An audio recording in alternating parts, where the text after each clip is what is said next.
Assalamualaikum warahmatullahi wabarakatuh.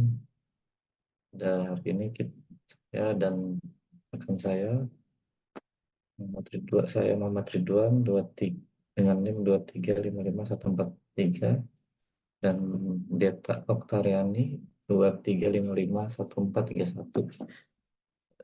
Hari ini kita membahas strategi IT alignment dengan studi kasus Yakat Universitas Muhammadiyah Kalimantan Timur. Universitas Muhammadiyah Kalimantan Timur sendiri merupakan penggabungan dari Stikes Muhammadiyah Samarinda dan Tim Muhammadiyah Samarinda, memiliki 8 fakultas dan 18 prodi. Universitas Muhammadiyah sendiri memiliki sistem informasi akademik yang pastinya sangat penting dalam pendidikan tinggi, terutama pelaporan pangkalan data dikti, baik laporan data dosen, mahasiswa, KRS, dan lain-lain. Kemudian untuk analisis SWOT, sistem akademik sendiri memiliki kekuatan mengintegrasikan seluruh informasi akademik, pengurangan ketergantungan pada proses manual, akses yang mudah bagi pengguna, implementasi protokol keamanan data yang sangat kuat, analisis data yang membantu dalam membuat keputusan. Kemudian kelemahannya tingginya ketergantungan pada infrastruktur IT yang stabil dan terkini. Kemudian sulitnya implementasi dan pemeliharaan, biaya awal pengembangan dan implementasi sistem yang tinggi, sulit adaptasi penggunaan, membuat sumber daya berkelanjutan. Kemudian peluangnya, peluang dalam pengembangan lebih lanjut dari global menuju digitalisasi pendidikan, memiliki potensi untuk bekerjasama dengan penyedia teknologi, program pendanaan dan subsidi dari pemerintah, implementasi di berbagai wilayah, integrasi dengan teknologi baru. Kemudian ada ancaman persaingan dari sistem lain dengan harga yang lebih tinggi, harga yang lebih baik. Kemudian ada perubahan regulasi kebijakan, resiko keamanan cyber meningkat, pembatasan anggaran, dan tidak stabilan ekonomi. Kemudian ada voter competitive force-nya, yaitu ada satu banyaknya penyedia menawarkan sistem, kemudian sistem yang relatif seragam, kemudian biaya peralihan yang mungkin tinggi. Untuk itu bagian dari ancamannya. Kemudian ada tawar-menawar kekuatan pemasok, yaitu pemasok infrastruktur SDM berkualitas tinggi, pemasok khusus teknologi akademik, tidak ada alternatif untuk pemasok tertentu, biaya peralihan relatif tinggi.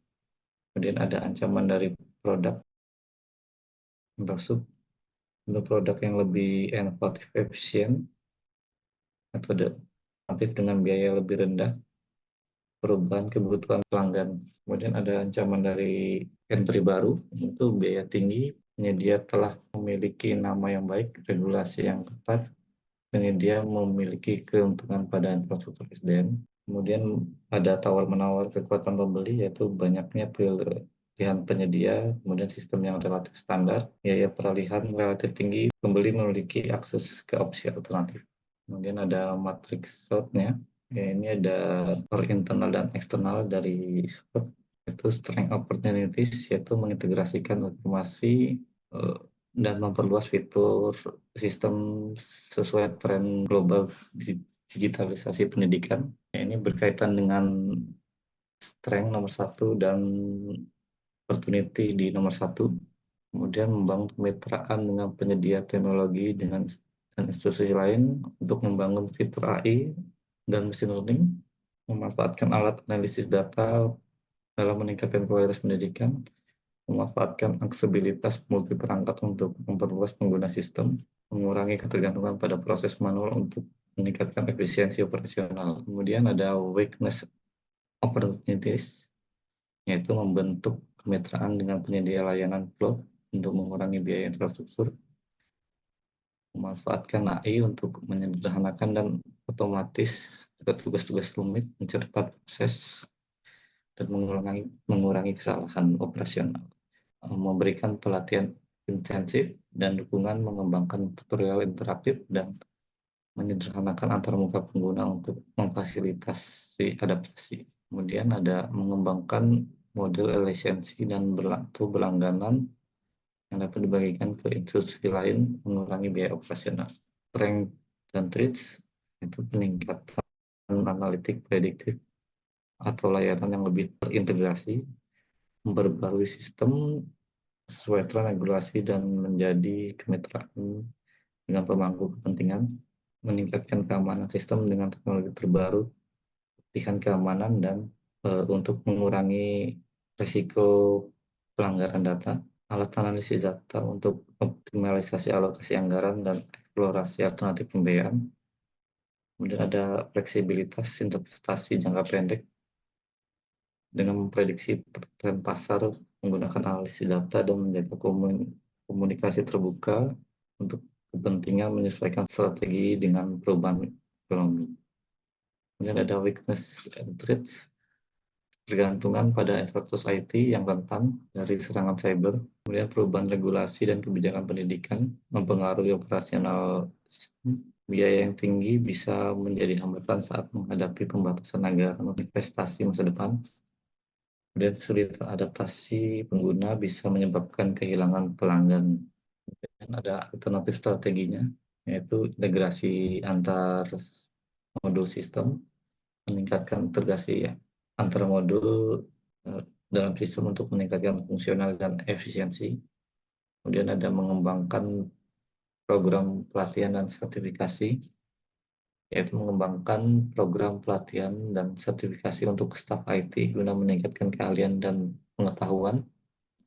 Kemudian ada penerapan solusi teknologi, yaitu menerapkan solusi teknologi seperti sistem manajemen yang lebih canggih dan penggunaan warehouse untuk meningkatkan aksesibilitas data. Kemudian survei kepuasan pengguna, melakukan survei secara berkala untuk mengidentifikasi masalah dan memperbaiki pengalaman penggunaan sistem. Kemudian ada adopsi teknologi baru, yaitu mengadopsi teknologi seperti AI dan analitik data untuk meningkatkan fungsionalitas sistem dan menyediakan wawasan yang lebih baik. Kemudian membentuk tim atau unit khusus yang bertugas memantau dan menyesuaikan sistem dengan perubahan regulasi pendidikan.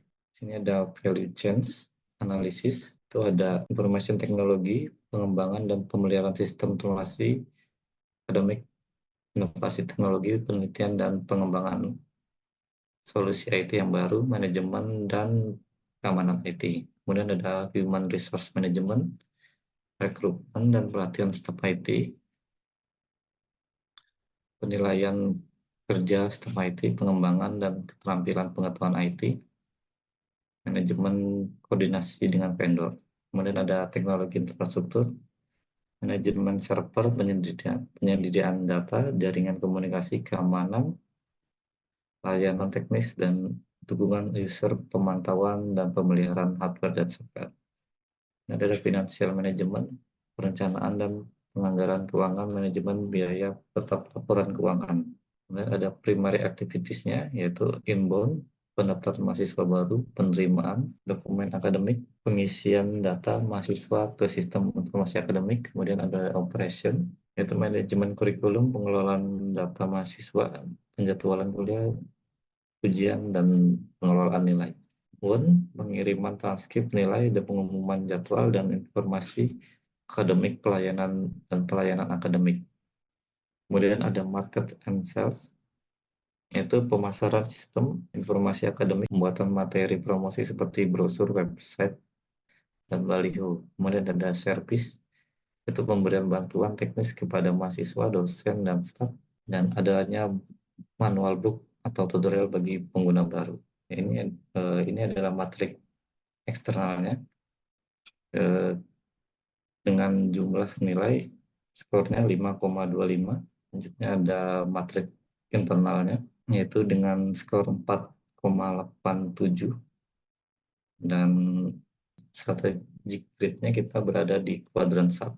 Kemudian ada balance score, yaitu satu ada finansial, itu tujuannya untuk optimalisasi biaya operasional dan efisiensi alokasi anggaran BI. kemudian ada customer dengan tujuan meningkatkan kepuasan mahasiswa dan dosen serta meningkatkan aksesibilitas akademik, dan ada internal tujuannya untuk meningkatkan efisiensi proses administrasi akademik dan akurasi akademik, dan ada improvement and learning, meningkatkan kinerja staf, inovasi, dan proses penerimaan. Kemudian selanjutnya akan dilanjutkan oleh Mbak Dita. Baik, selanjutnya saya akan menjelaskan strategi map dari Sistem Informasi Akademik Universitas Muhammadiyah Kalimantan Timur. Jadi ada 4 faktor yang ada di sini, yaitu learning and growth di posisi teratas, selanjutnya customer result, selanjutnya internal process, dan financial result. Jadi di antara 4 ini ada keterkaitan antar tujuan, yaitu dari financial result dan customer result sendiri meningkatkan kepuasan mahasiswa dan dosen, dapat berdampak pada keberhasilan finansial universitas. Lalu keterkaitan antara customer result dan internal process dapat meningkatkan kepuasan mahasiswa dan dosen, itu membutuhkan proses internal yang efisien dan responsif. Lalu selanjutnya internal process dan learning and growth untuk meningkatkan efisiensi proses administrasi akademik itu bergantung pada penggunaan teknologi yang tepat dan pemahaman yang baik tentang sistem informasi akademik itu sendiri. Sedangkan keterkaitan antara financial and learning and growth itu optimalisasi biaya operasional mencakup pengelolaan sumber daya manusia dan teknologi informasi yang efisien. Selanjutnya, enterprise arsitektur. Di lapisan pertama ada bisnis arsitektur yang mempunyai tujuan untuk meningkatkan kualitas pembelajaran dan pengajaran, meningkatkan efisiensi operasional, meningkatkan kepuasan pengguna, dan mendukung pengambilan keputusan. Pada lapisan kedua ada data arsitektur yang merupakan representasi dari data yang digunakan dalam universitas seperti data mahasiswa, data dosen, data mata kuliah, data administratif, dan data alumni. Selanjutnya, application arsitektur merupakan sistem aplikasi dan perangkat lunak yang digunakan untuk mendukung proses bisnis seperti sistem manajemen akademik, sistem manajemen universitas, portal mahasiswa dan dosen, serta e-learning. Selanjutnya ada teknologi arsitektur. Di sini mencakup 3 hal, yaitu infrastruktur IT, platform teknologi, dan keamanan IT. Dan yang terakhir ada security arsitektur, yaitu kontrol keamanan yang baik, kebijakan keamanan yang mengatur aspek keamanan informasi dan teknologi, serta adanya manajemen risiko. Selanjutnya, ini ada matriks Zahman. Ini dipilih karena lebih ringkas dan fokus pada struktur dan klasifikasi artefak dengan sudut pandang yang berbeda-beda.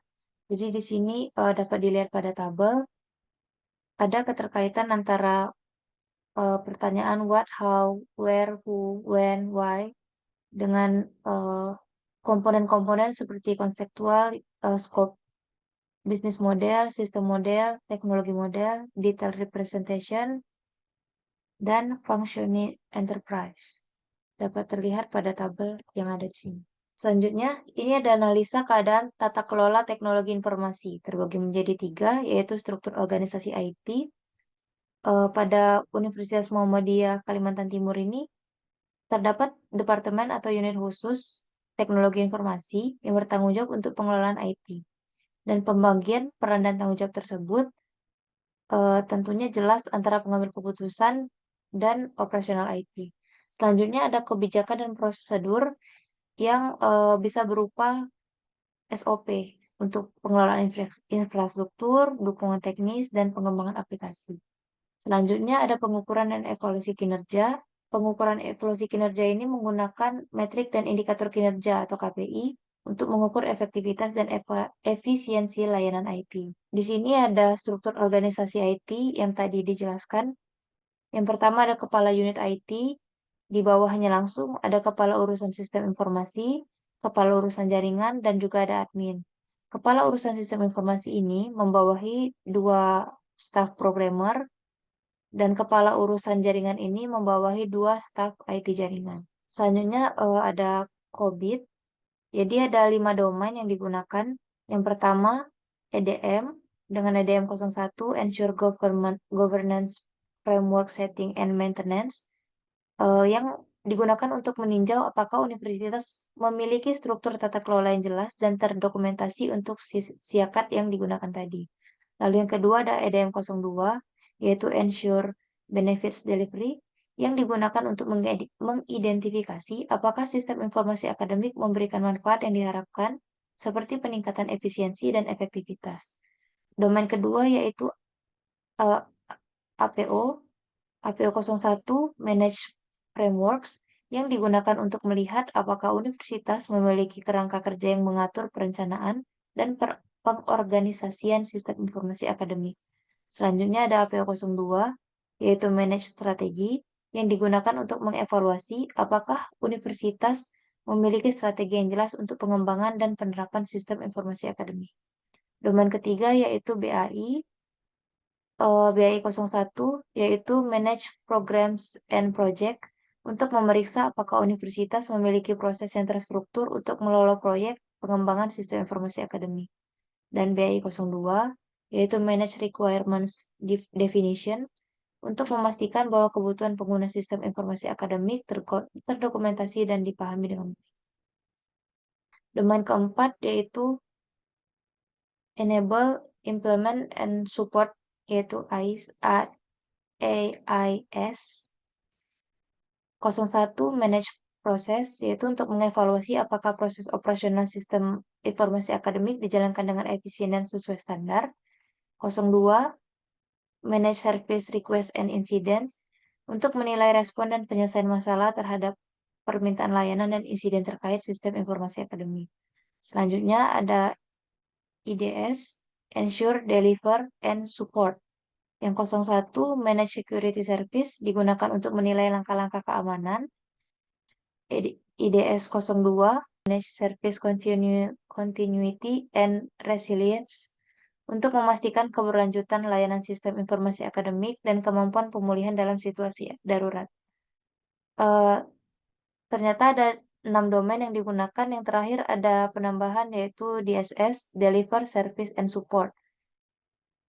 Yang digunakan adalah DSS 05, Manage Security Service, yang digunakan untuk memastikan keamanan terhadap sistem AI, termasuk perlindungan terhadap ancaman cyber dan pelanggaran data. Ini terkait dengan matriks SWOT, yang juga salah satu strateginya adalah menggunakan AI. Ini ITIL, ada 5 tahapan ITIL. Yang pertama strategi layanan, yang merupakan inti dari siklus ITIL ini sendiri. Strategi layanan ini digunakan untuk organisasi agar bisa memiliki manajemen layanan yang konsisten. Proses-prosesnya yaitu ada definisi layanan, pembiayaan, dan asesmen kebutuhan. Selanjutnya ada desain layanan, yang bertujuan untuk menyediakan informasi untuk desain solusi layanan yang baru atau redesain dari layanan yang sudah ada. Proses-prosesnya yaitu ada arsitektur teknologi, keamanan, dan manajemen kapasitas. Yang ketiga ada transisi layanan, yang digunakan untuk memastikan desain dapat diimplementasikan sesuai pada transisi layanan.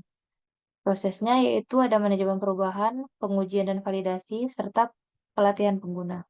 Yang keempat, operasi layanan, yang berisi keseluruhan kegiatan operasional dalam pengelolaan layanan. Proses-prosesnya ada manajemen insiden, manajemen permintaan, dan operasional harian.